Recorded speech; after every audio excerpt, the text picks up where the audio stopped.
Magandang araw, grade 3 masipag. Maaari ba kayong manatiling tumayo at tayo mananalangin? Amen! So, bago tayo magsimula, maaari ko bang malaman kung sino ang lumiban sa klase ngayong araw? Okay, mahusay. Bigyan nyo nga ang inyong mga sarili ng 3 bagsak. 1, 2, 3. Class, naaalala niyo pa ba ang ating pinag-aralan kahapon? Saan na nga patungkol ang ating pinag-aralan? Okay, very good. Patungkol sa anyong lupa. Ngayon, may inihanda akong mga larawan na kung saan ito ay inyong tutukuyin. Class, ano ang napapansin nyo sa mga larawan? Okay, iba't ibang uri ng tubig. Ang iba't ibang uri ng tubig ay may kinalaman sa ating tatalakayin ngayong araw. Handa na ba kayong makinig? Handa na ba kayong matuto? Okay, very good. Ano nga ba ang anyong tubig? Ang anyong tubig ay bahagi ng kalikasan na binubuo ng tubig na matatagpuan sa iba't ibang bahagi ng mundo. Ito ay maaaring maalat o maaari ding matabang, maaaring malawak o makitid, at maaaring dumadaloy o maaari ding hindi. Naiintindihan ba kung ano ang anyong tubig? Mahusay! Kung naiintindihan nyo kung ano ang anyong tubig, narito ang ilan sa mga pangunahing uri ng anyong tubig.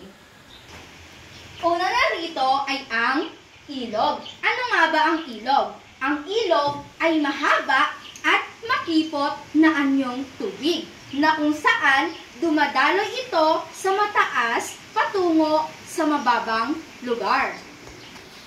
Halimbawa narito ay ang Ilog Pasig. Nakapunta na ba kayo sa ilog? Nakakita na ba kayo ng ilog? Very good! Ang ikalawa naman ay ang dagat. Ano nga ba ang dagat? Ang dagat ay isang malaking bahagi ng tubig na kung saan ay mas maliit ito kaysa sa karagatan. Ang dagat rin ay maalat dahil sa mataas na konsentrasyon ng asin at nagsisilbi itong tirahan ng mga hayop at ibang uri ng mga halaman. Nakakita na ba kayo ng dagat? Isa sa halimbawa ng dagat ay sa Bolinao, Pangasinan. At ang ikatlo naman ay ang lawa. Ano nga ba ang lawa? Ang lawa ay isang uri ng tubig na napapaligiran ng lupa. Ang lawa rin ay maaaring natural o artificial na karaniwang nabubuo dahil sa tubig ulan. Halimbawa nito ay ang lawa ng Taal. At ang ikaapat ay ang bay. Ano nga ba ang bay? Ang bay ay bahagi ng dagat na kung saan pumapasok ito sa kalupaan. Halimbawa na lamang ang Manila Bay. Nakapunta na ba kayo sa Manila Bay? Okay, mahusay. At ang ikalima ay ang talon. Ano nga ba ang talon? Ang talon ay isang anyong tubig na kung saan nanggagaling ito sa mataas na lugar o sa bundok patungo sa mababang bahagi ng lupa. Kagaya na lamang ng nasa picture. Halimbawa na lang ng talon ay ang Pagsanhan Falls na matatagpuan sa Pangasinan. At ang panghuli ay ang pan. Ano nga ba ang pan? Ang pan ay isang maliit na bahagi ng anyong tubig na karaniwang nakahiwalay sa mas malawak na mga tubig katulad na lamang ng lawa o ilog.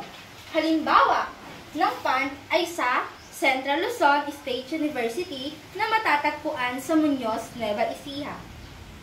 Naiintindihan po ba ang ating tinalakay ngayong araw? Saan na nga patungkol ang ating tinalakay ngayong araw? mahusay patungkol sa water forms o tinatawag nating anyong tubig. Ano na nga ang anim na uri ng anyong tubig? Okay, very good. Ang ilog, dagat, lawa, bay, talon, at ang pan. Mahusay. Naiintindihan po ba? May mga tanong po ba? Okay, mukhang naiintindihan na nga ang ating tinalakay ngayong araw. Ngayon, tayo ay magkakaroon ng games. Ngayon, ang klase ay mahahati sa 3 pangkat. Pumili ng isang uri ng anyong tubig na kung saan ito ay inyong ilalarawan sa malinis na papel at ipapaliwanag ang inyong ginawa sa harap. Naiintindihan po ba? Okay, very good. Kung anong uri ng anyong tubig ang inilalarawan sa bawat pangungusap. Naiintindihan po ba ang panuto? Ngayon, maaari ba kayong maglabas ng isang malinis na papel at tayo ay magkakaroon ng pagtataya? Ang gagawin nyo lamang ay tutukuyin at ilagay sa patlang ang tamang sagot. Okay, maaari na kayong magsimula.